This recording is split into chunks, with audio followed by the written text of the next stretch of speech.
Welcome back to Marvel Maniac and MCU Aftershow. This is your host, Eric Cicada, aka Mr. Honest, back with you for another Daredevil Born Again Aftershow.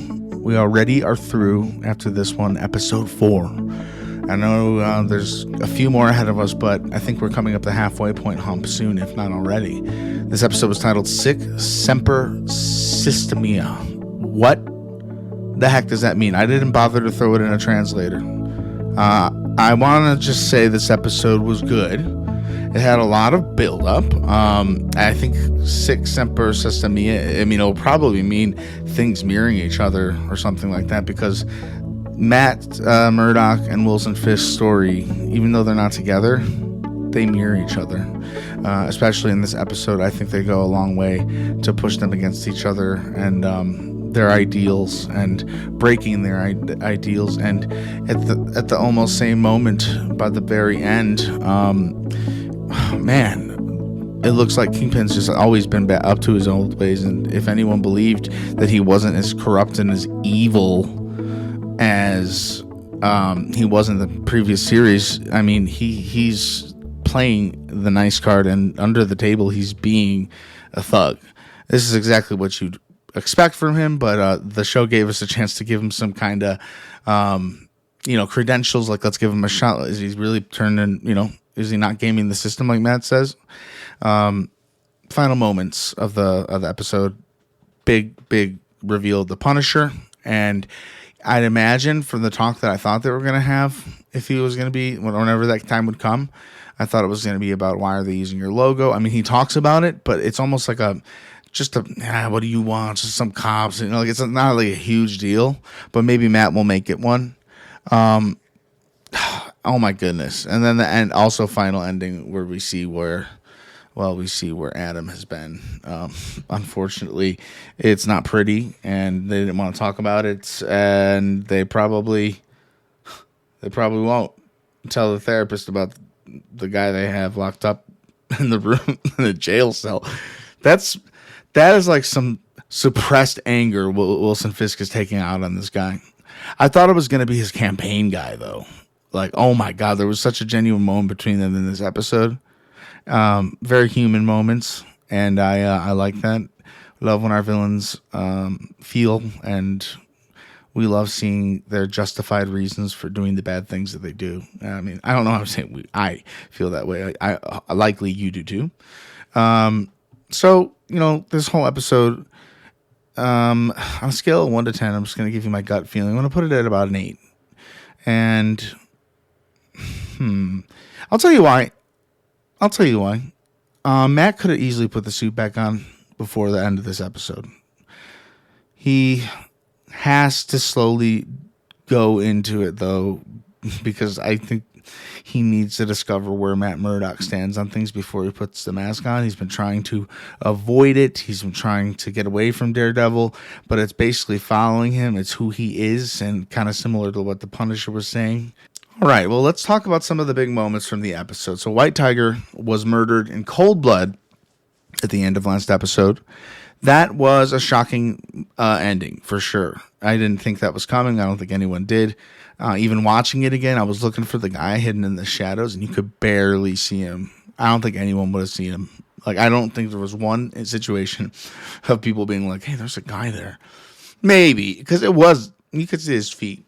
But in all honesty, that was harsh, considering all the positive vibes we were getting. Matt winning his case, feeling fulfilled in the court without having to put the mask on and become Daredevil to make things right. He's trying to do it through the system.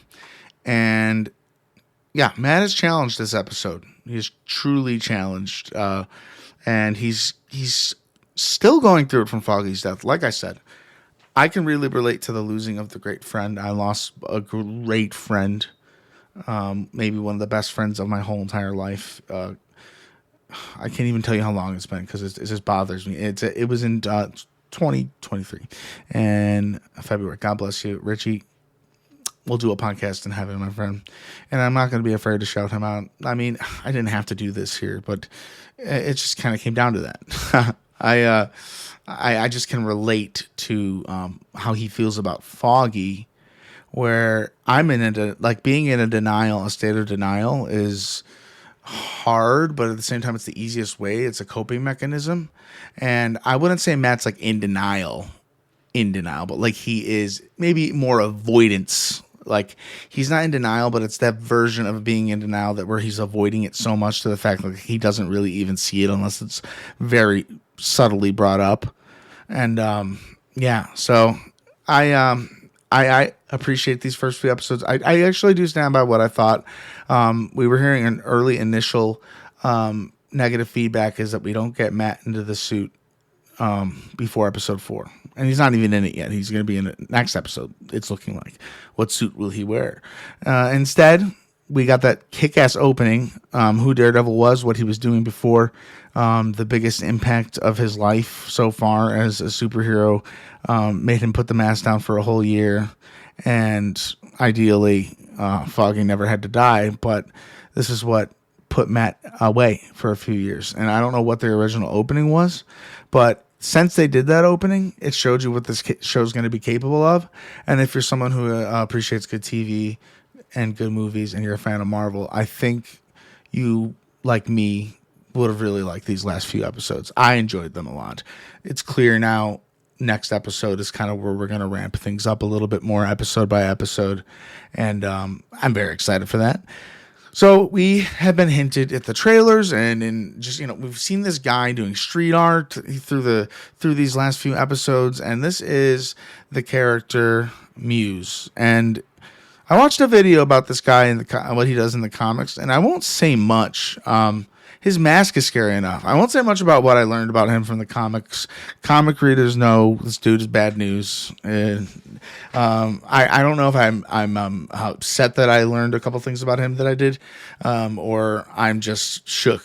But if they're going to go anything off the comic books, we're in for some crazy stuff. No spoilers for what will most likely be like some of the things that happen, and I'm completely no spoilers here for that. We're here talking about episode 4 today, but we do get our first scene of Muse. He's carrying a guy, and he's walking him to the under the train station, under the subways, and at the end of this episode, we just pick that up where he brings the guy and he starts extracting blood from his victim. And there's a lot of nasty stuff that's been going on there. I wonder if Daredevil will bust in.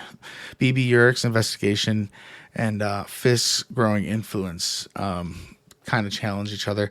BB Urich is more of a background player. We do get to see her in a couple of scenes. Ben Urich's niece, and most likely she doesn't know that Fisk brutally killed her uncle.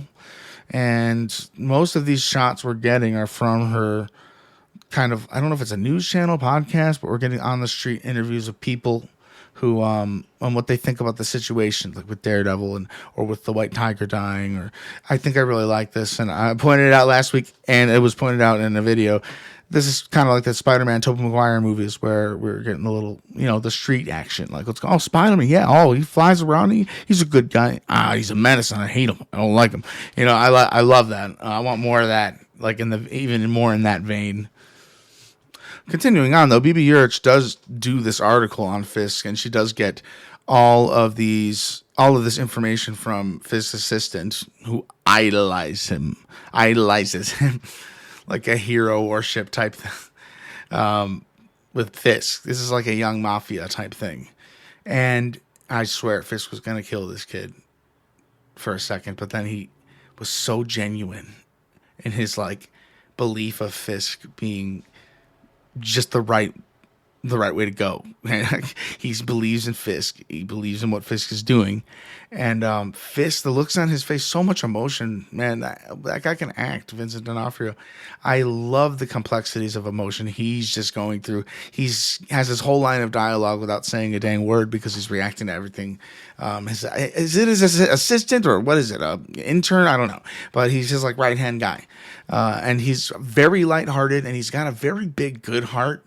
And I don't think he'd be very, let's just say, I don't think he'd be privy to seeing dead bodies and stuff. But at the same time, he likes Fisk so much, maybe he'll go down this maybe he'll go down that dark alley and become some sort of a thug. I mean, he's made for it, maybe.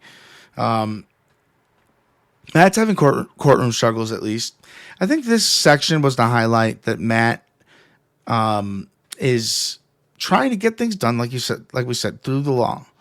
But there's always more to a person than just the story on their case file. And this guy, I wasn't liking him at all, Leroy Bradford. It does seem pointless at first. We get a mention of the scrolls for the first time since Secret Invasion, or technically the Marvels. We see the scrolls. It wasn't moving anything forward. It was more in the form of a joke. Do you think it was a scroll? So Bradford's frustration with the system, it mirrors Matt's internal conflict. Matt versus the dirty cop. Okay, so this guy is an asshole. I do not like this cop, and I don't think it's over between him and Matt. I know Matt kicked his ass. I do believe that he would try and get him disbarred, but I don't know. If he puts a target on himself like that, Daredevil's going to expose the shit out of him. But it's an aggressive situation, and it's definitely setting something up. Yeah, it's definitely setting something up. So we keep learning more and more about Fisk and Vanessa, and also the fact that this same psychiatrist or therapist is Matt's, and how closely tied they all are. That's just, it's funny in a way, and it's also weird. And I wonder how that'll tie into everything. Who will find out first about the other? And what will Fisk do knowing Daredevil's out on the street, knowing his true identity? That's my biggest question right now. But let's look Fisk and Vanessa's therapy session. She admits to having an affair. Fisk is weirdly calm because we've seen the whole episode. We know what that means. That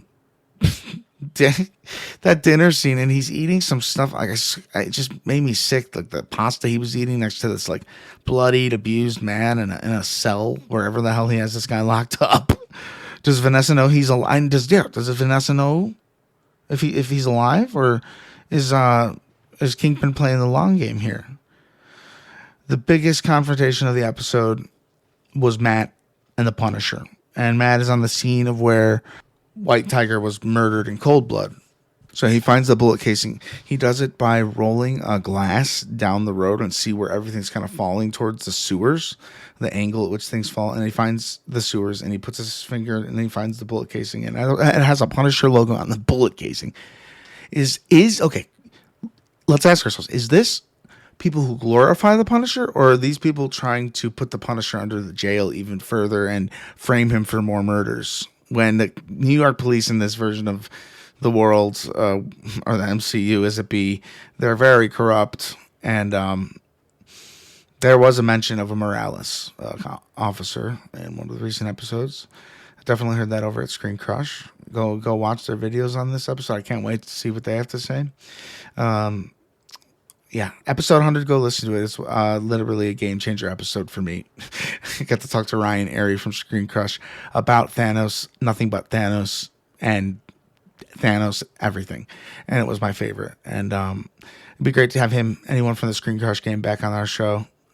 The Screen Crush game. I meant to say gang. Sorry. I don't edit stuff like that out because it's funny and it's human. And well, now I told you my secret, and it's just annoying and then self-actualizing. And let's just get back into this episode. So Matt finds the Punisher, and he kind of accuses him of doing this. And by the way, Frank Castle is just not okay right now. He is in a bad way. I got to watch the last season of The Punisher. If anyone else is doing that, let me know. MarvelManiacPod@gmail.com. Thoughts on this episode, by the way. Thoughts on Frank Castle. What's going on really here? It seems to me when Matt meets Frank in the sewer he seems to be living in, he kind of just shrugs off his shoulder, the Punisher, that the cops are kind of glorifying him. But like, we don't know if that's exactly what it is. He may be trying to just be setting him up. Wilson Fisk or just the cops to do these awful things that they want to do, and making it look like the guy who, well, they know is a ruthless killer already, and people are more or less familiar with the Punisher being an intense killer. He's probably the most raw and gritty hero we have in the MCU.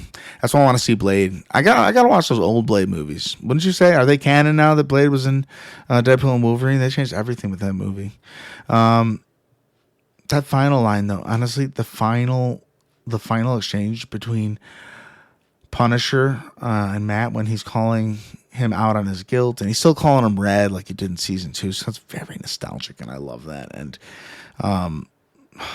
he says, "Did Foggy get life?" Like, because he was telling him, like, "Why are you letting this guy breathe? This guy who killed your friend?" And Matt said he got life, and Matt put him in the jail and put him in life. But Frank Castle so easily swayed him into wanting to kill this man. Matt becomes shattered. He starts crying. He couldn't say Foggy's name. It was a big scene, and you know what? That just goes to show we have two kick-ass superheroes. We got one punch in the face that I thought was going to turn into a freaking brawl, like the level of the first episode of the level. I don't know why I'm talking like this is a video game. The She-Hulk episode 1, where they're fighting, they go through like the whole bodega, but that's not how it goes down here. Punisher immediately forgives Matt, and he's trying to help Matt the only way he really knows how. And this is what kind of pushes Matt to putting the suit back on. He has so much frustration, and he talks about, pushing a rock uphill with people also holding the rock behind it to push it back down on you. That's how hard it is for him right now. And then he saw he just hallucinated Fisk in his bedroom walking down his stairs. And I think this symbolizes the power he's gaining and the comfort level Matt is getting and how close to home this is for him, because he had Kingpin under control and now he's doing devious shit while being the mayor of New York City. So that's crazy. And we did get the suit reveal and all the different colored masks. And was he going to wear all these suits? Because I would like to. Because there's a black one, which he has never worn the black one. He had a whole different style when he was wearing the black one before. Or is it the the cool yellow one from She-Hulk, or the really red one? Or there's so many. I can't wait. He's going to be Daredevil again. He's back. So impacts and predictions for the MCU, right? What's Fisk's ultimate plan? This port project that he's looking into is something he wanted to pull the red tape on, just do. And is the lady who actually works in the government told him you can't just do it that way, and you just got to go through a lot of things. Is it for a front? Is it just a front, or is it something bigger? What's the purpose of that place? Muse's role, what we've seen he can do in the comics. I dare you to go look, but I also don't want you to ruin this show for yourself, because they might go for the same shock value. And I enjoyed watching the comic book guy. I don't know who it was, but he was reading to me what happened, and I got my fair dose of shock. We'll see how things plan out differently if in the in the show. So they sometimes change things. I think Muse has turned out to be a cool villain. I think a lot of the attention is going to be aiming towards him, setting Fisk up for the season 2 big bad, if not even another villain then, because they're bringing the Defenders back apparently. I don't know, so much stuff. Is the Punisher friend or foe? Is he friend? Could he and Matt team up at the end of the season, like after what they just went through? I'd say Frank Castle would have killed anyone else who punched him in the face like that. Let's think about Vanessa's true motivations as well. I'm curious as to she pretty much says they're not the same people. I feel like she pretty much says doesn't love him, but I think deep down she does. She could just be playing him too. What do you think? MarvelManiacPod@gmail.com. I want to hear your thoughts, and I'll be featured on the show. Foggy's death is still having a huge impact on Matt. We talked about this, and I think it's time for Matt to start dealing some pain on the streets. At least there's now a new creepy supervillain for him to be worrying about. He needs to get Foggy off his mind, because Foggy would want that. And because of how good of a guy he was, and how good of a guy that Matt described him. He was the best, most sweetest, nice guy he's ever met. Kind of like TJ and Dustin, my friends. I'll be honest, Dustin, I was going to say TJ, and I forgot that you're a very supportive friend as well. And I shouldn't have said that, but this will be a good tell if you guys are actually listening to this. That dirty cop and Matt, there's something that's going to happen with him. And I don't like it. I think it's bad for Matt. I don't know how Matt is going to become Daredevil again while Fizz knows his identity.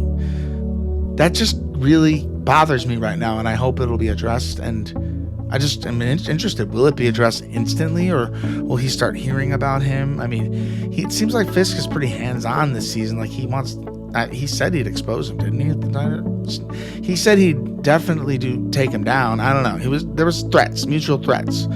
Let's see what happens to Kingpin. I mean, I think he is still an amazing villain, an amazing character. There's still so much to flesh out of him, and there's still so much to flesh out of this season. All right. So the big question is, I want to know what you think. Is Matt right to push his emotions, or is the Punisher right about letting the pain fuel him? Daredevil is back. He is becoming born again. Final thoughts. This episode was a turning point. The stakes are higher, and the emotional weight is very heavy. The suiting up is just the biggest moment because, like I said, the show's just about to change drastically. Matt's done sitting on the sidelines. He's done doing it through the law. He doesn't even have Foggy here to tell him, you gotta chill out and stop doing this. And honestly, not Karen either. Karen showed up to the court case and where Bullseye got life, and it was hard for her and Matt to even speak. So that was sad. But what do you guys think of this episode? What are your thoughts? Is this the best one yet? Personally, I'd say the third episode was my favorite so far. Can I be a superhero already? Like, where is my Spidey? Like, where's my spider? So subscribe, rate, follow. Please do whatever it is on your platform it is to, give the show praise so we can get in those algorithms. Patreon.com/MarvelManiac is relaunched. Once I get a few of you in there, we're going to start doing weekly 5-minute awesome talks. I don't know if that's what I'm going to call them yet, but that's what I'm calling it right now. There's going to be votes on what we should cover, topics that we should make episodes about, and it'd be great to have you involved because this place, it's like I'm living in the Avengers facility without my Avengers. So I would like to see you here on Friday for whatever we decide to cover. And until then, Avengers and Maniacs alike, disassemble.